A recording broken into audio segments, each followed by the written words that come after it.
আমার বক্তব্যের পরে বলবে আমরা কি মুক্তিযুদ্ধ করি নাই, যেমন বিরোধী দলের নেতা বলেন, ওনাকে আমি অসম্মান করি না, সব সময় মাননীয় বলে কথা বলি, কিন্তু ওনার দলের লোকজন এখানে বসে আছে, তারা আমাকে ফজা পাগলা বলে কথা বলে। উনি একদিন এটা বলে তারা নাকি সভ্য, তারা নাকি ইসলাম।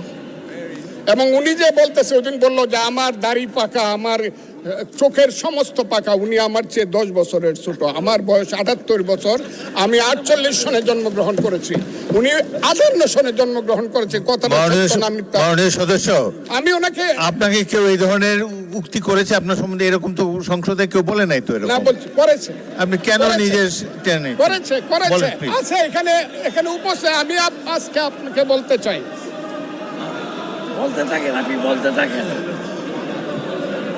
আচ্ছা, আমি যে কথাটা বলতে চেয়েছিলাম, বিরোধী দলের নেতা বলেছেন উনি মুক্তিযোদ্ধা পরিবারের লোক এবং উনি শহীদ পরিবারের লোক এবং উনি জামাত ইসলাম করেন, এটা ডাবল অপরাধ।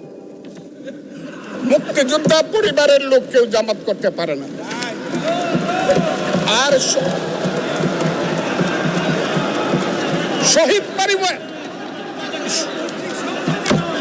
শহীদ পরিবারের লোক, শহীদ মাননীয় সদস্যবৃন্দ, ওনাকে বলতে দেন।